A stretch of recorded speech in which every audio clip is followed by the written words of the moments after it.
నన్ను ఇలా అమ్మాయి ఎక్కడ చూసిన రాజశేఖర్ రెడ్డి గారి బిడ్డని చంద్రబాబు ఇవన్నీ మాకు కబుర్లు ఎందుకు కానీ ఆడు ఏకలన్నీ మేము లెక్క పెట్టాల్సిన అవసరం లేదు. నీకు కావాలంటే అంత బాగా నీకు బాగా ఉంటే వెళ్ళి ఆడిది లెక్క పెట్టు. లేకపోతే ఆ రేపో మాపో ఆడి జ్యోతి ఆరిపోతుంది కదా. ఆ రాధాకృష్ణ గాడి లెక్క పెట్టి ఎన్ని ఉన్నాయో నీకు తెలిసినంతగా తెలుసా స్ట్రాటజీలు? భారతమ్మ స్ట్రాటజీ అది. ఆ చంద్రబాబు గారి మేనిఫెస్టోని ఏకుతున్నారని చెప్పేసి నువ్వు ఆ రాధాకృష్ణ గారి ఛానల్లోకి వచ్చి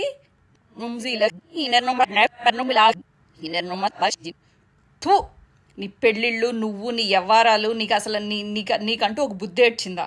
నీకంటూ ఒక జాలి ఏడ్చిందా? ఇద్దరు పిల్లలు తండ్రిని తీసుకొచ్చి పెళ్లి చేసుకుని నువ్వు పెద్ద నీతులు చెప్తున్నావు. నీ బతికేంది? టీఆర్ఎస్లో అర్జున్ రెడ్డి ఆ పిల్లోడు ఎలా ఏడుస్తున్నాడో చూడు. కోట్లు ఖర్చు పెట్టాము, ఈరోజు మాకు దిక్కు దివానం లేకపోకుండా మేము అన్నీ అమ్ముకున్న తర్వాత ఆస్తులు మమ్మల్ని మా నెత్తి మీద తడిగొడ్డేసి ఇలా ఆంధ్రదేశ్ అని చెప్పేసి మాట్లాడుతున్నాడు. దానికి ఏమైనా సమాధానం చెప్తావా? అసలు వైఎస్ఆర్టీపీ అంటే ఏంటి? వైఎస్ఆర్ అంటే ఏంటి? నీ పార్టీ పేరు పెట్టావు కదా, వైఎస్ఆర్ అంటే ఏంటి? రాజశేఖర్ రెడ్డి బిడ్డని అని అంటావు, మరి ఆయన పేరు ఎందుకు తగలబెట్టావు? నువ్వు పెళ్ళిళ్ళు చేసుకోవడానికి నువ్వు పెళ్లి చేసుకున్నవాడు ఏ జాతి? నీ కొడుకునిచ్చిన వాడు ఏ జాతి? ఏ జాతికి పిల్లని తెచ్చుకున్నావు నువ్వు? మాట్లాడితే మళ్ళీ వైఎస్ఆర్ అంట. నువ్వు అసలు వైఎస్ అని పేరు పెట్టుకోవడానికి అర్హత ఉందా? ఎవడో ఏదో ఇస్తే ఆ ప్యాకేజీలు ఏరుకోవడం, ఆ బిస్కెట్లు ఏరుకోవడం, ఓ లోడామని మైక్ నోట్లోకి వెళ్ళిపోయే అంత పెద్ద నోరు వేసేసుకుని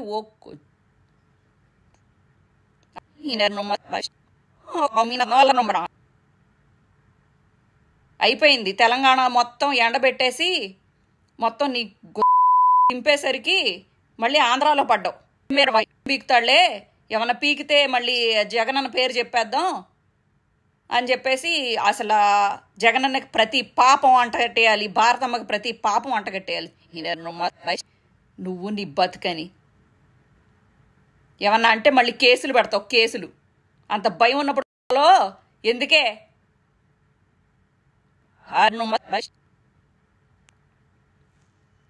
పోలీసులతో ఎన్నిసార్లు తరిమించుకున్నావు తెలంగాణలో? ఇప్పుడు మళ్ళీ ఆడికాళ్ళు ఈడికాళ్ళు పట్టుకుని నన్ను ఇలా తిడుతున్నారు అలా తిడుతున్నారు అని చెప్పేసి మా మీద కేసులు పెట్టు. పిఏ కృష్ణారెడ్డికి ఏం సమాధానం చెప్తావు మరి? ఇప్పుడు పిఏ కృష్ణారెడ్డి వచ్చి ఎవరు వైఎస్ వివేకానంద రెడ్డి పిఏ వచ్చేసి చెప్తున్నాడు. అసలు ఆయన చెప్పడం కాదు, ఎంతసేపు గొడ్డలేసుకుని కొట్టేశారు చంపేశారు అని అంటున్నావు కదా. మరి అతన్ని చంపేసిన తర్వాత వైఎస్ వివేకానంద రెడ్డిని చంపేసిన తర్వాత అతను కోసేశారంట, ఆయన మర్మాంగాలు కోసేశారంట. ఎంత కోపం ఉంటే మర్మాంగాలు కోసేస్తారు? ఎందుకు కోసారు?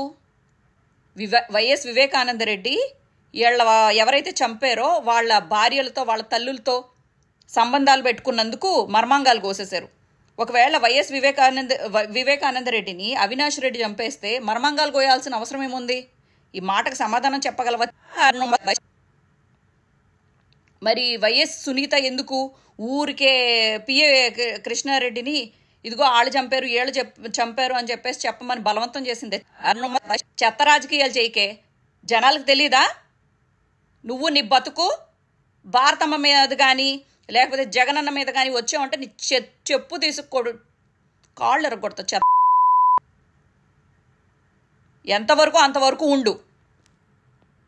పొద్దున్న లేస్తే 0.5 ఓవడం, లేకపోతే ఆంధ్రజ్యోతోడు చెడ్డి ఉతకడానికి కాదు నువ్వు. ఒక అన్న, ఒక వదిన, తమ్ముడని అవినాష్ రెడ్డి ఎవరో అవసరం లేదు నీకు.